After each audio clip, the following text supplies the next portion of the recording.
Good morning. So on behalf of the Center for the Study of Ethics, I would like to welcome you to our keynote session for the 2024 Student Ethics Symposium. My name is Brian Birch. I'm the director of the Center for the Study of Ethics, and I have the privilege of working with some of the best colleagues and staff in the university. And I want to publicly thank everyone who's been involved in helping this event come together. So Courtney Burns and the staff of the Ethics Center, Elena Sapp, Ethan Montano. I want to thank my colleagues in the Philosophy and Humanities Department for supporting this event and sharing this information with their students. And I want to thank all the presenters and students who are part of the program today. It's just a delight. So please join me in thanking them publicly now if we can.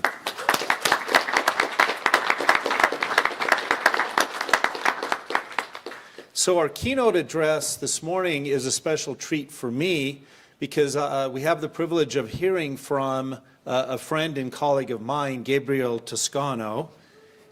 Gabe is a former student here at UVU with a double major in philosophy and integrated studies. He was active in a variety of programs while he was a student here on campus. He was the communication specialist for the Ethics Center. He was the president of the Interfaith Student Council, and the list goes on and on. So Gabe really was a model for what we hope a student will take advantage of while they're here at UVU, just being involved and connecting with all kinds of programs. While Gabe was a communication specialist here in the center, he developed a passion and an interest in technology because that was part of his job. And also, it just raised so many interesting ethical questions for him and for us. And so he's pursued work in the areas of ethics and public policy and technology and how those things intersect with one another. And his address this morning is entitled Hostile Epistemology, AI Ethics in the New Gilded Age. Please join me in welcoming Gabriel Toscano. Thank you all so much. It feels great to be back at UVU amongst colleagues and friends. Quick word, just logistics. You'll see a link at the top of this page here. You can go ahead and submit questions through there and I'll see them throughout. Maybe I can answer them, or you can just like upvote them and downvote them if you want them answered. We're gonna try that out. If not, we'll just switch to the normal question and answer format that we do here. But let's give this a shot, so feel free to submit at any time. Like Brian mentioned, I have a background in philosophy, religious studies, and software, and I currently work as a software developer at a public university. So I've been thinking a lot about how people build digital environments and how people will interact with them. And for anyone that programs, it becomes like annoyingly clear that every single thing people do online, someone has to program it, right? And you usually do it with a certain intention in mind. And of course, there are many unintended consequences of those decisions. But digital spaces, like physical spaces, are meant to promote certain behaviors and serve a specific purpose. So I'm interested to look at some of those elements. And so today my goal is to look at AI through an interdisciplinary lens and provide a framework for thinking critically about AI as a socio-technical system. And what I mean is that AI doesn't exist in a vacuum or as a purely technical object. And as such is embedded in cultural, social, legal, technical, and ethical systems. I want to look at how we're building and deploying AI systems. And I'm particularly interested in ethical issues surrounding the use of AI and our ability to find, use, and understand information. I'm going to do a lot of framing, so forgive me for that, but I promise I'll end with some pointed ethical questions that we can all walk away with. So, in thinking about technology and society, it can be helpful to think about algorithms as infrastructure, right? And as our lives become increasingly digital, the design decisions behind digital environments can be increasingly impactful. So here we have a picture of like a path that someone designed, right? It's like labeled, and this is what the designer meant for you to do. But a common thing that happens, and it happens here on campus, and happens everywhere, it's not the optimal path people want to take, so people end up carving their own path. On the other side, we see kind of the cookie notice that everyone here probably has seen and probably hates. And most of us just click, like, okay, whatever. Take my info, I don't know what you're doing with it. But unlike the physical space, there's no way for you to take an alternate path, right? If someone didn't design a button that you can click on, there's nothing you can do. There's no room for disobedience. right? So this is something I'm interested in talking about. So in thinking about AI and digital technology as information systems, a lot of what I've been thinking about tries to grapple with two key questions. So I call the first one like the central paradox of the age of information. And basically it's like, why do we have more information than ever? And yet we are kind of seeing this epistemic crisis, this crisis of knowledge, this crisis of truth. So we have more info than ever, yet mistrust, misinformation, false and conspiratorial thinking seems to be on the rise.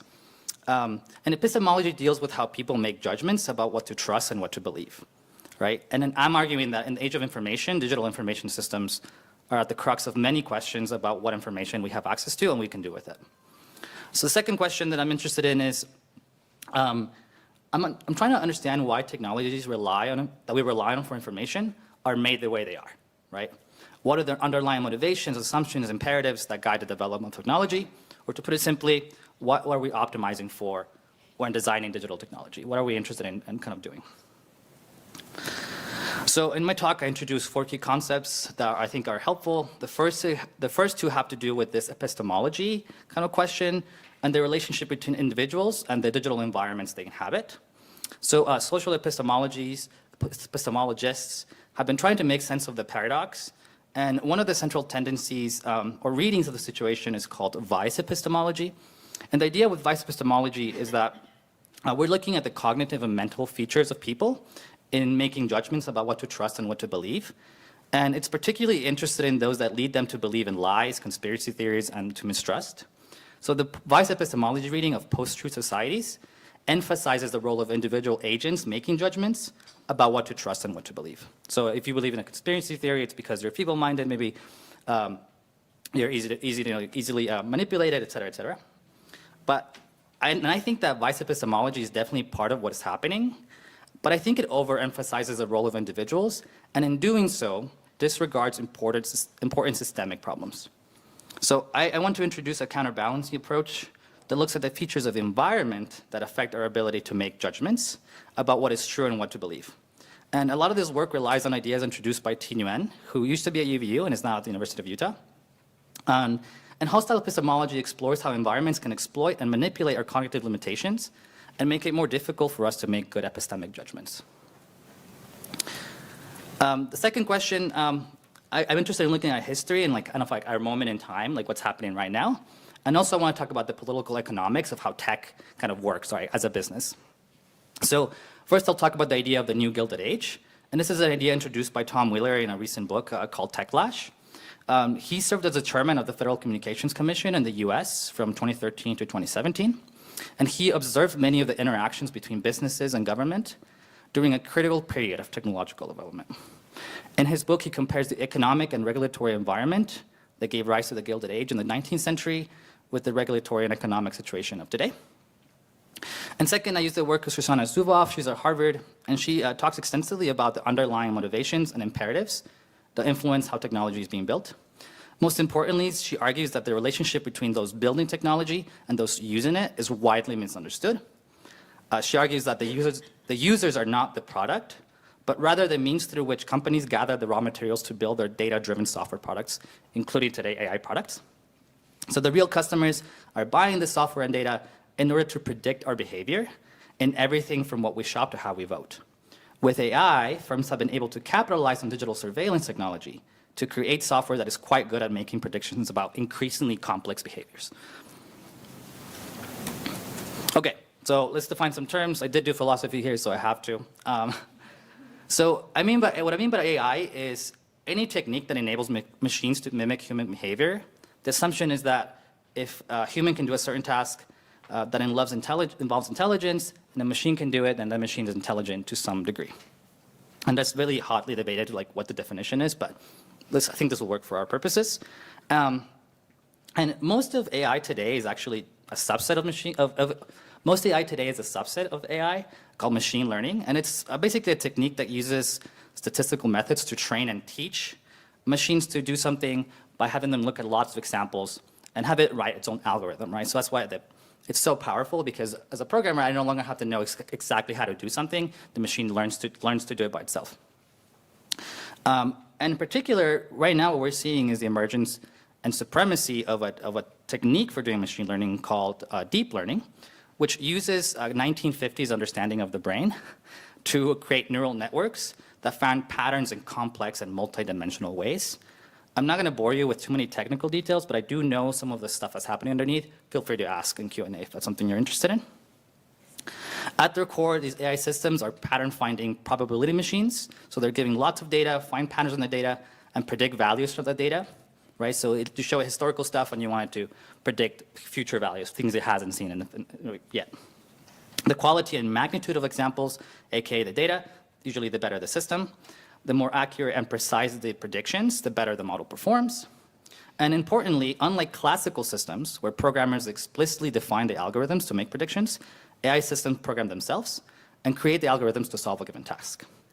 So today, anytime I say AI, I'll mean a technique for building AI called machine learning, and particularly deep learning, which is the industry standard, right? And this has been used in everything from how you get hired, whether you get to go to grad school, how you get graded on a paper. People are using this for all sorts of things. It's really, really flexible. That's what makes them really useful also. Okay, so I mentioned before that deep learning is based on 1950s ideas, and some of the algorithms are actually go all the way back to the 90s with people like Jan LeCun, who's actually the chief technical officer of Facebook. And so why is this happening now? Why are we seeing this emergence of AI all of a sudden? And so even though machine learning was possible for a long time, it used to present high barriers to entry since most researchers didn't have access to the kinds of data, software, or specialized computer chips to make them work. So the first development was a shift in computing that happened in about 2015 by someone called Jeffrey Hinton and a group of students at the University of Toronto. And they started using GPUs, so graphics processing units, to do a lot of the math the machine learning relies on, instead of using CPUs. And GPUs, the powerhouse that they provide is basically you can make parallel processes. You can calculate lots of things at once, right? The second one is we have better software than ever, and particularly people have been making toolboxes for others to use. So you don't have to be an expert anymore. You don't have to understand all the math anymore. You can just use kind of a ready-made tool, so that makes it really accessible. And I want to draw particular attention to the last two. So big data and regulation, or their lack thereof, really. It should come to no surprise to most of us that our devices are gathering data about all sorts of interactions. And as the internet matured, firms of all sizes, and particularly large ones,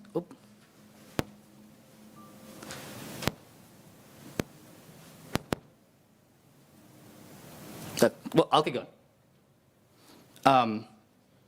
Notice how much data was passing through their systems, right? So the capture of data with and without our knowledge or consent resulted in unavailability of vast amounts of data.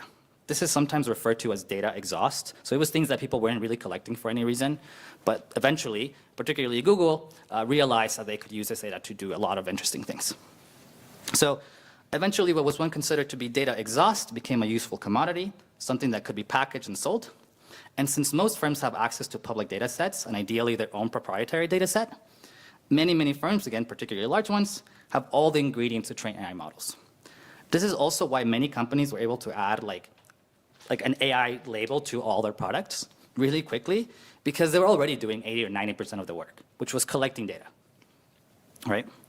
And technology firms went about this data gathering, analyzing, and selling business with few regulatory burdens.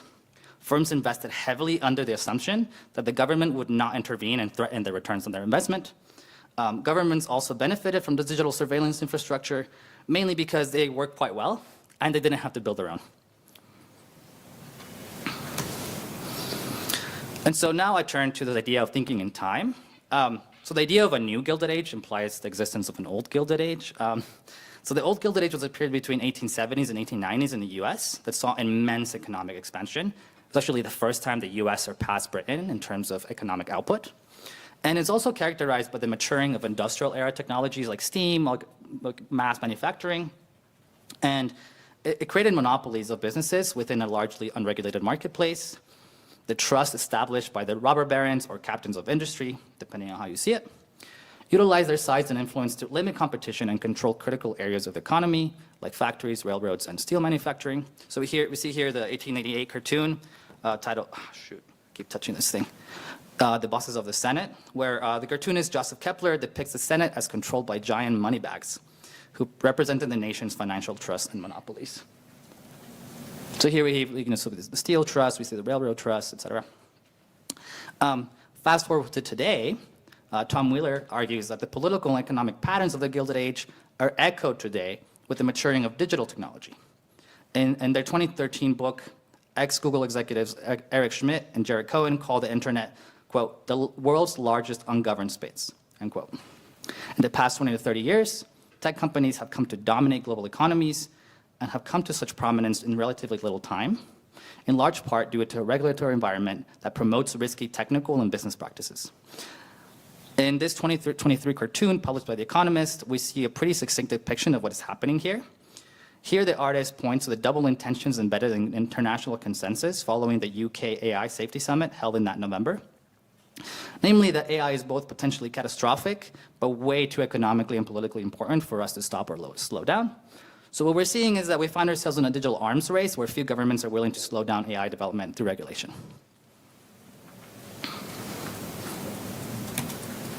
So here, kind of just to underscore the point a little more, given their size and market share, the top technology firms have an outsized influence over how digital technology is developed.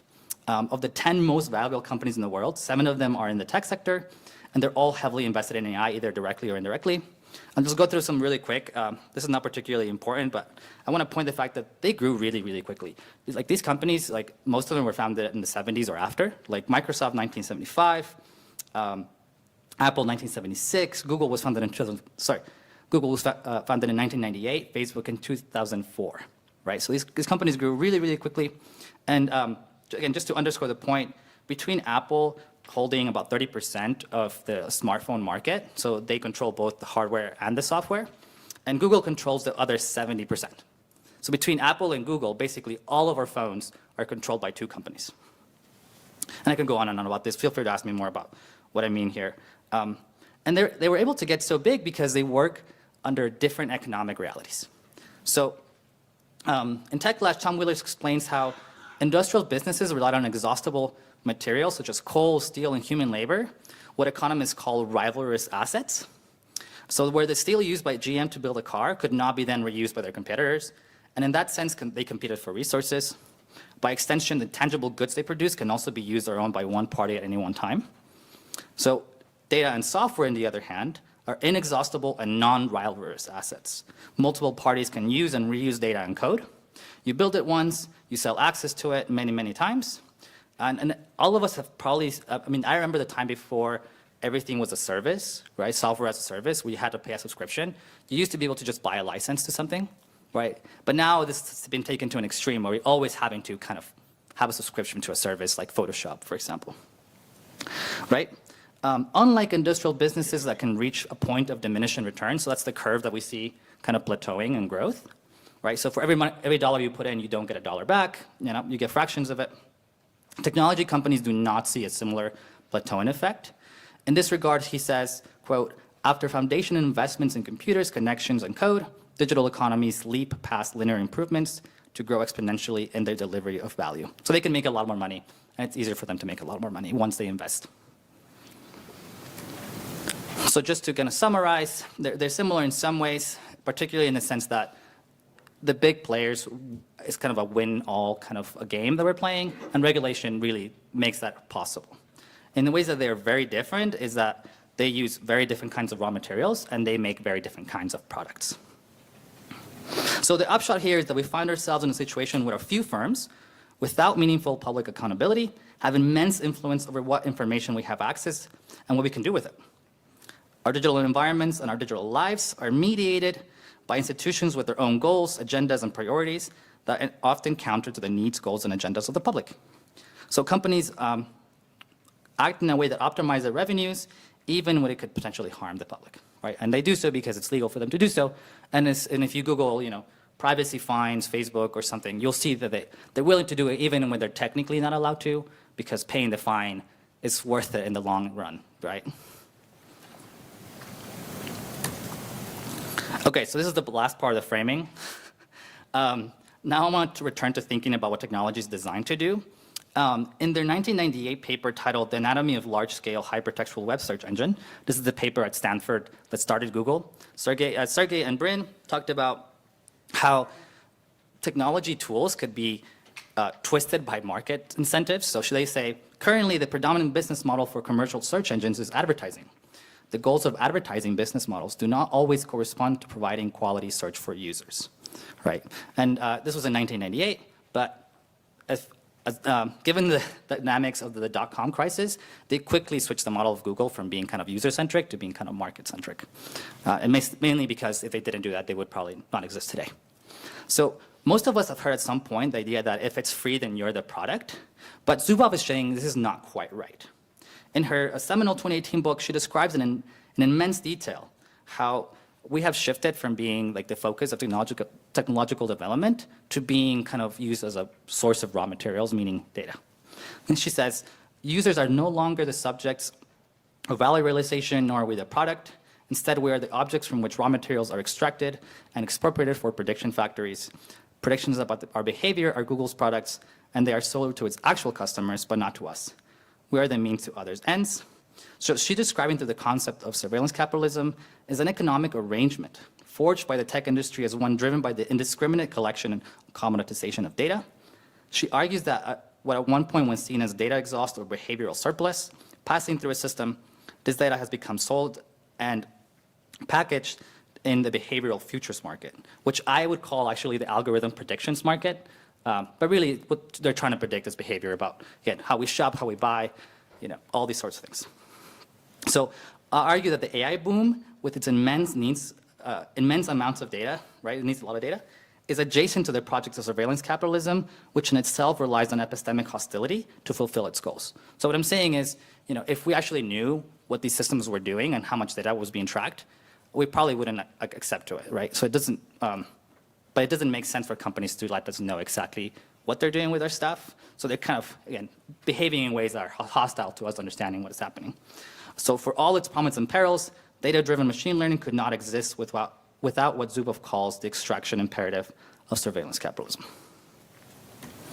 So just, again, one last point about this. Most of us, again, are aware that our devices are tracking us to some degree, but few of us understand to what degree and to what ends. Zuboff asks us to think about our devices as one-way mirrors, where every interaction is tracked, but we have no access to knowledge about how this data is being used. The data is aggregated in mass, so this is the second step. And so although individual actions are not particularly useful, once you see them collected about the trillions and trillions of interactions, it allows firms to find patterns, trends, and phenomena that they're interested in. These insights are packaged and sold as software, and they're also reapplied to maximize further data extraction, right? So what she's saying is basically when you see a new feature, when you see a new button, new functionality, you should see it not as a function of the company trying to help you and make your life better, but as a function of them trying to optimize their own data extraction kind of project. So companies working under the technical and economic logic of surveillance capitalism guide their products not to the benefit of users, but rather as a function of the necessity to extract data. She paints a stark image of how these systems are reapplied to users saying, quote, the machine invasion of human depth is prosecuted under the banner of personalization. So for the past 30 or 40 years or so, the disregard for user privacy that pervades the technology industry's technical and business practices has allowed large firms to control critical flows of information. The insights and techniques once intended to illuminate and enrich are superseded by the demands of commercial projects. The regulation and industry standards that allow AI systems to be deployed with little scrutiny support this pattern of risky practices that are largely neglected in favor of market imperatives. Okay, so that was the framing part, and I think this is the more interesting philosophical part. Oh my goodness, I keep touching this thing. Uh-oh, I actually broke it this time.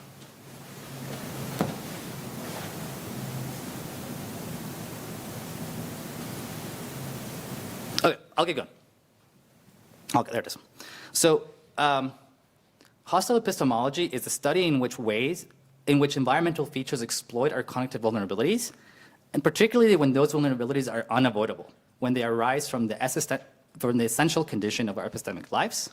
And the second point here is that as cognitive limited beings, relying on complex systems in our everyday lives, we are forced to trust beyond our ability to verify. So moving around a world that's too complex for any one individual to understand as a whole requires trust.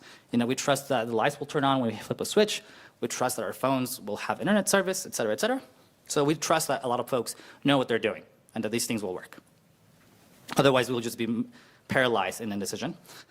So at their best, AI systems expand and complement our cognitive abilities, allowing us to do things we couldn't do otherwise. They can also collect, refine, filter, and analyze and present information in a way we can understand. However, as I've now started to see, there's a strong case for arguing that we're not seeing these results because that's not the primary objective in the design of AI, right? Today, most people get their information through digital devices, and as such, people that build technology devices have immense amounts of control over our epistemic lives. Given the conditions of the new Gilded Age, we're often left without a viable alternative for certain products like search, or what software is running on our phones and computers, or even what AI systems we can use. When it comes to AI technology, I want to look at some of the ways that this technology is related to and promotes epistemically hostile environments that explore our cognitive limitations, making it more difficult to make good judgments about what to trust and what to believe. So I do want to say that epistemic hostility and this idea of this asymmetries of information is not always a bad thing, right? This is just a feature of the environment. It can be value neutral. So we can design environments that keep certain information private or unlikely to be shared and understood.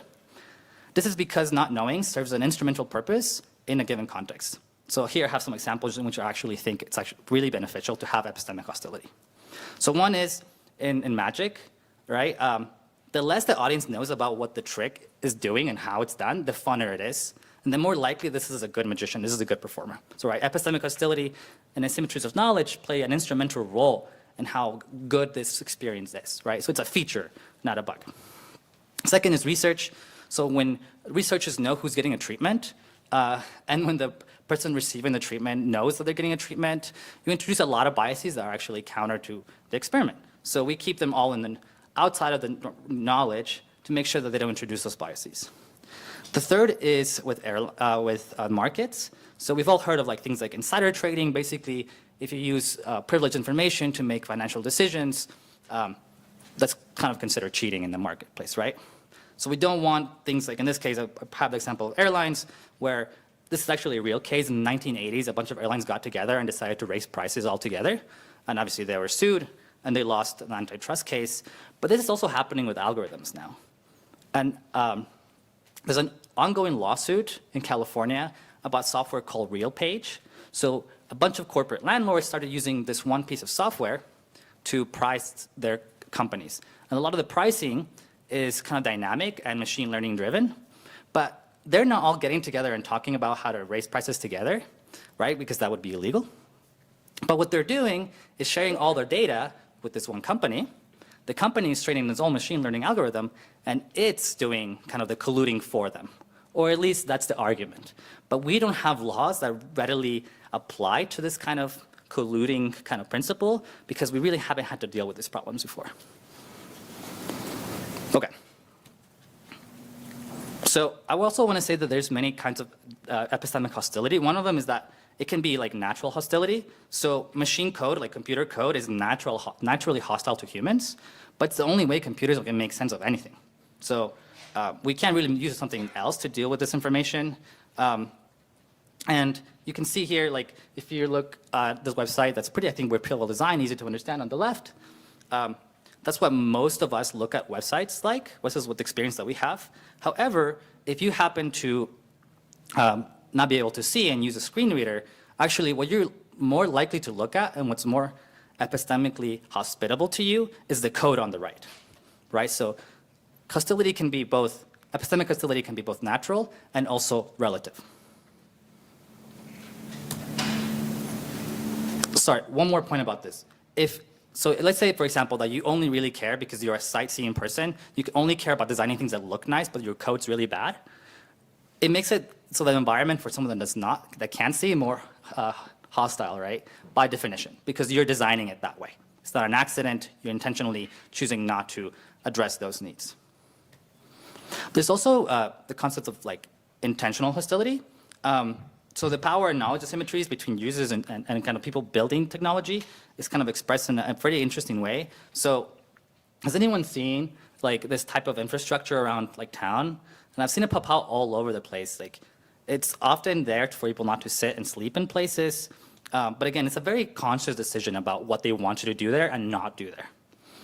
In similar ways, this is like a screenshot from me trying to buy my flights. And you can see Delta is really trying to get me to press that red button, right? And you can see like the hit, like, don't charge me more money button is really small in the bottom, right? So the trouble is that because we're like predictable and our decision making is predictable, we can be exploited to benefit businesses at the expense of our own needs, right? So, and this is precisely the case with this kind of way of building things. And the name that we have been giving to a lot of these things called dark patterns or deceptive patterns of building user interfaces that kind of implement technology in ways that make it more hostile to our own intentions. Right. So here are the three links between a lot of what I've been talking about and some pointed ethical issues. So the first, I want to say that the digital arms race to build AI increases epistemic hostility insofar as it incentivizes practices that undermine privacy and consent to maximize the data gathering for AI training. The second is I want to look at AI systems as epistemically hostile systems that are very difficult to interpret and how we use them to make important decisions. So we've heard the black blocks problem. That's kind of basically what I want to talk about. Lastly, that the AI we're deploying is problematic and create more hostile information environments since they are used to engage in epistemic virtue signaling. And I'll talk about what I mean by that. So the first thing here is talking about the first question. We have kind of, in the policy vacuum that we've kind of been living in, companies' policy notices and agreements have become the de facto policy of the land, right? Particularly if you're a large company that controls a big part of the market, whatever you do becomes what everyone else does. So depending on the country and the context, it's estimated that between 90 and 99% of users don't read user agreements, and this severely undermines the idea of informed consent. And a lot of times, privacy policies let users decide how their data is used after it's collected and don't provide an option to opt out of tracking altogether, right? So for example, also like in January 2010, Mark Zuckerberg announced that privacy is no longer a social norm. At that time, Facebook introduced a change that made status updates publicly available by default, right? So you had to choose to opt out. And then you were notified just like with a little like thing like on your dashboard or whatever, telling you, hey, we made this change, right? More recently, in a move touted as privacy enhancing, Chrome stopped supporting third-party cookies. So it's basically when someone implants a bit of code that tracks you across the web. This doesn't mean that data is not being collected or tracked. It just means that Google will have exclusive access to that data, right? So again, proprietary data sets become really, really important in making AI systems. So this move, I think, for me, tracks really closely to this kind of stuff. So policy vacuums allow tech firms to write the rules. A private company's privacy policies, terms of agreement, and end user licenses become the de facto public policy. And responsibility is placed on the user instead of on the platforms, right? And here we have an example of like this kind of thing of like deceptive patterns. And this is sometimes called privacy Zuckerberging because you're kind of being asked to share more than what you want to share or intended to share. You're kind of kept in a hostile way to the decisions that they want you to make, right? So you can see here like the menus get like increasingly complex. And a lot of times we've seen like those cookie notices that come up, and some of them are like binary where you can reject or accept all, but most of the time there's submenus and submenus and submenus, and really who reads all those notices? Like most of us, most of the time, are expected to just agree, right? The second one is using uninterpretable systems to make important decisions. And there's been a long debate about the ethical issue in the trade-offs between performance and explainability. It's kind of like this narrative that the unexplainable model was likely to be less useful, less powerful, right? Because the magic of this is that using all this data to make this really, really complex set of relationships to do a certain task. But I would like to bring in some of the work that Cynthia Runin is doing, and she runs the Explainable Machine Learning Lab at Duke. And she's trying to work on this problem. And she basically argues that we are using black boxes simply because they're easier to build, right? And there's more I could say about that. Feel free to ask me if you're interested in this kind of thing. But AI has been often talked about as a mirror. And there's a really famous case where Amazon trained a machine learning algorithm, I think it's in 2015, to do their hiring for them. So what they wanted is like the holy grail of like HR. They wanted to give it 100 resumes and then get 5 of them back saying, these are the best candidates, hire them, right? That's what they wanted. But what they saw is that actually this algorithm was heavily biasing against women in really unexpected ways. So any marker that could mark gender as like female would often be like downscaled and like downranked in the algorithm. So they noticed that they were basically hiring in very sexist ways with people, and the system was kind of showing them that this was the case. And there are really interesting questions about the limits of data and how this kind of problem is reflective of all sorts of patterns. And again, ask me if you're interested in that kind of question. The second thing is that AI works as a black box. So we don't really understand how these systems work. And this creates 2 really, really important problems that I'm interested in as a programmer, as a computer scientist. And first is corrigibility. And what I mean by that is how fixable is a system? Like, can I fix it when it breaks? And the answer here is that largely no, because we don't know what makes it break. And most of the time, because the systems are very dependent on the data that it was used for training, and the data is just so huge, so vast, that actually going through all that data and parsing out the things that might be causing problems is usually makes it less likely that it is a profitable enterprise. So it makes it less less viable to do that kind of project.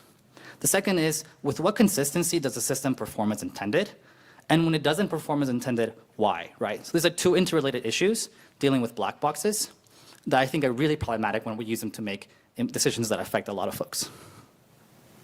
So this is the kind of the standard black child of the black box. And it's a system called COMPASS, and it's used to predict recidivism, so how likely is someone to commit another crime in like the next year. And it's used in courts all over the US. So this is still being used today. And it's a black box model, it's a proprietary model, so even if we wanted to check it out, they don't allow us access because it's their intellectual property. And so you give it input data, mostly like a person's profile, and then it it predicts whether or not they're gonna be arrested in the next year. And so Cynthia Rudin in her lab developed an alternative to this model that performs with the same level of accuracy. That's actually something that any freshman at UVU taking their first programming class could write. So as you can see, it's pretty straightforward. It looks at the age, looks at your gender, and then it says, yeah, predict arrest, or don't predict arrest. It's kind of a decision tree of sorts, right? So she basically says there's no good reason to use a black box model when we have something that performs in similar ways without using black boxes. And really, if you look at the bottom one, few of us would probably call that intelligence, right? I mean, just saying it's basically problematic to use black box models for these kind of decisions. And she says basically we need to work harder to try not to use black models whenever we can. And just to say also the score for both of these is actually not that great. It's like a 65% accuracy. So it's just a little bit better than flipping a coin. And I think COMPASS is like 67%, and this Coral's model is like 65% accuracy. So in this way, she says, trusting a black box model means that you trust not only the model's equations, but also the entire database it's built on, right? And most of us don't have any idea, first of all, as someone mentioned in the last presentation, that the systems are being used at all to make these decisions. So it's epistemically hostile in that way, that we don't know if it's being used or not. But second of all, even the people building it don't know what it's doing, or what data is involved in building these systems. Nobody has the time to go through all of the data that's being used. And this is the third and last one.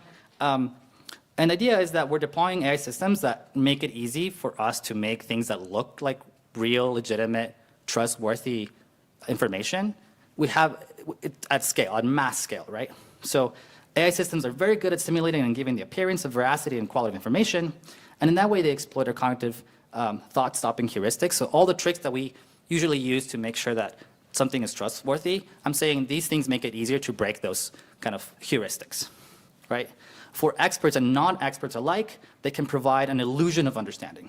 So AI can give completely false information with the same confidence and aesthetic qualities as true information. So it has no ground truth basis. It cannot do that.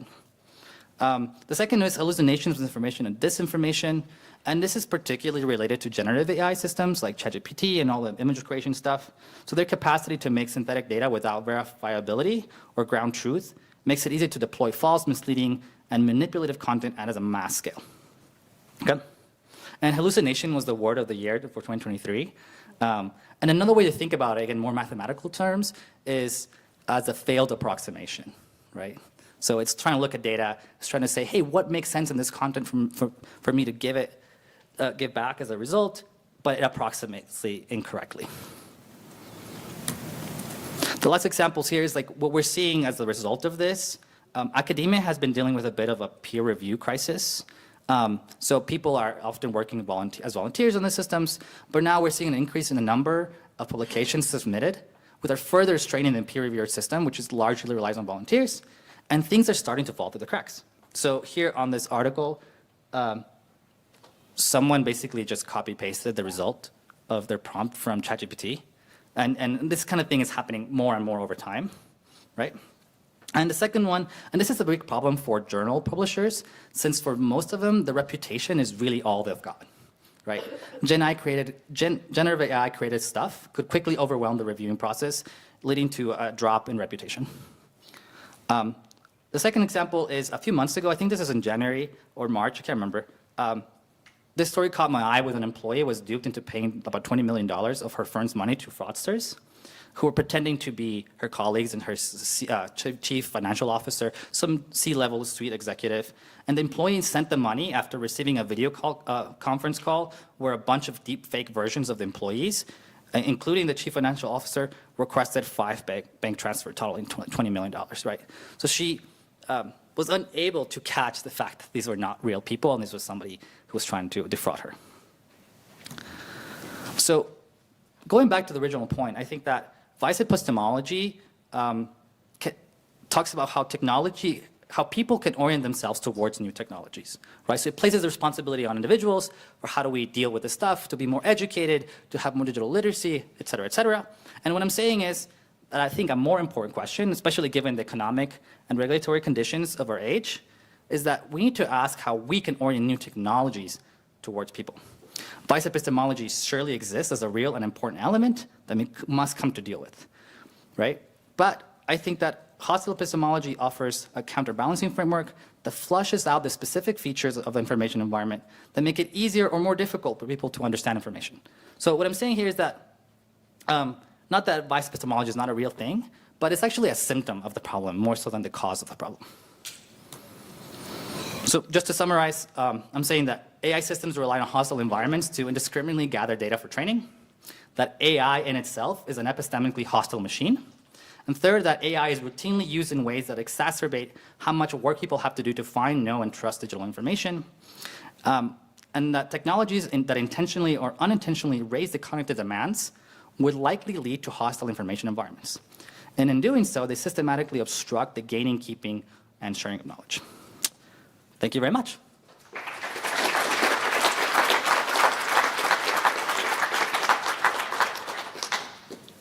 So I think we have time. I have some questions up here, if that's okay. So I'm just going to read them off. And okay. Okay, so the first question here is, do you think the continual use of black boxes is one of the ways AI is fetishized today? Oh, okay. I'm not sure what you mean by fetishized, but I think that it is a very attractive thing. It's like this kind of, it feels like something that's almost magical because we don't understand how it works. And I think it's also something that allows people to do without a lot of technical expertise to do really, really interesting things and also really, really fun things, like make someone's voice sound like someone else's, right? Or make some kind of graphic that you could never draw on your own. There's some really interesting aspects of that. And I think that there is also a fetishization of AI in the tech industry, which I think it's kind of having the trickle-down effect in the public. Let's say, okay, the second question, is there any way to avoid continuing to be a data mine that isn't the extreme of grid living, or is this simply a new fact of life? There are definitely ways that you can do this. You can use like browsers that don't track you, like Tor browser. There's also like DuckDuckGo. There's all these different things you can use. But I think what we really need is regulation, right? And there is emerging stuff happening, particularly in Europe, and as far as the West is concerned. but it's still in play. We're not ready to see what's the good and bad consequences of these actions. For right now, really, if you're online, it's easy for someone to track you. So it is the fact of life for the time being. I don't think it has to be that way, but I think it is right now.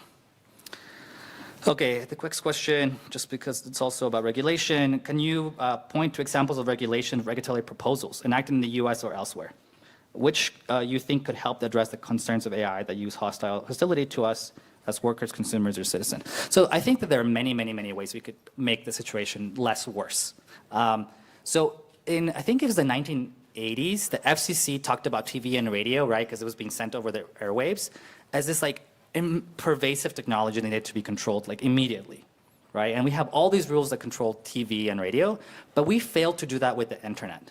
So what's happening now with AI, I think is an accumulation of like 20 or 30 years of regulatory missteps. Right before 9/11, the FCC was considering very strict internet regulations, where basically you are the owner of your data, just like you're the owner of your telephone number, and that wasn't always the case, right? AT&T used to be the owner of your phone number, but they became portable, so you take it with you. There's this idea that you can also take your data with you. And actually, China has laws that will let you do that, right? In China, even though you're tracked everywhere, you are the owner of your data. But in the midst of like the war against terror, the government chose not to enact policies because they basically wanted to track us to make sure that it never happens again. That was the idea. So it was kind of just the right time, the wrong place, et cetera, that made this the way it is.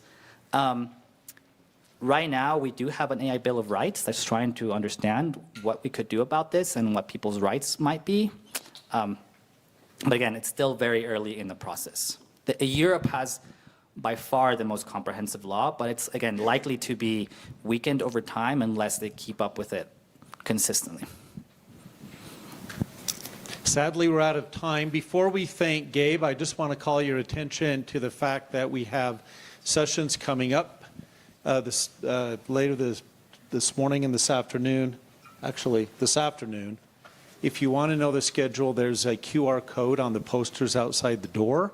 We'll have our Ethics Bowl team here next, and then sessions going forward from that. So before we acknowledge Gabe, I just wanted to proudly announce that Gabe has recently been accepted to the Masters in Public Policy program at Duke University. Thank you.